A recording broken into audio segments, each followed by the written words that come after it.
जैसे ही शाम ढलती लोग अपने अपने घरों में भाग जाते, क्योंकि हर रात एक घोड़ा आता और जो भी घर के बाहर होता उसे अपने साथ ले जाता। इसलिए लोग बहुत डरते थे। इसी गांव के पास एक बड़ा सा ढाबा था। उसका मालिक राई स्टार था। उसके यहाँ दूर दूर से लोग आते थे। लोग कहते, राई स्टार के ढाबे जैसा खाना कोई नहीं बना सकता। राई स्टार रोज गरीब लोगों को मुफ्त में खाना खिलाता था, लेकिन राई स्टार भी उस घोड़े से डरता था। इसलिए वह शाम होते ही अपने घर चला जाता। लेकिन राई स्टार को एक बात सताती थी, आखिर ये घोड़ा गांव में क्यों आता है। शाम होते ही लोग अपने घरों में भाग रहे थे। राई स्टार ने ठान लिया कि वह इसका सच जानकर रहेगा। वह सीधे बाबा टिल्लू के पास गया। बाबा बोले, ये कोई साधारण घोड़ा नहीं है। सालों पहले इस गांव में बिरजू रहता था। उसके पास एक घोड़ा था जिसे वह बहुत प्यार करता था। वह रोज खेतों में मेहनत करके उसके लिए घास लेके आता, लेकिन गांव के कुछ लालची गुंडों की नजर उसकी जमीन पर थी। एक रात उन्होंने बिरजू को खेतों के पास घेर लिया और मार दिया। बिरजू मर गया, लेकिन उसका घोड़ा कई दिनों तक गांव में उसे ढूंढता रहा। तभी से हर रात वो घोड़ा आता है और लोगों को अपने साथ ले जाता। राई स्टार ने पूछा,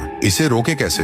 बाबा टिल्लू बोले, ये कभी नहीं रुकने वाला और इसकी अमावस की रात डबल हो जाएगी। यह सुनते ही राई स्टार के पैरों तले जमीन खिसक गई। लेकिन बाबा ने धीरे से कहा, एक बात याद रखना, वो घोड़ा किसी बेगुनाह को हाथ नहीं लगाता। यह बात राई स्टार के दिमाग में बैठ गई। अगर घोड़ा बेगुनाहों को नहीं ले जाता तो फिर गांव से गायब हुए लोग कौन थे। अगले दिन गांव में डर और बढ़ गया, क्योंकि अमावस आने वाली थी। लोग घरों में ताले लगाने लगे। राई स्टार ने तय किया कि वह इसी शाम गांव से भाग जाएगा। शाम होते ही गांव में डर फैला हुआ था। राई स्टार भी डर से जमा हुआ था। तभी राई स्टार गांव से भाग जाता है।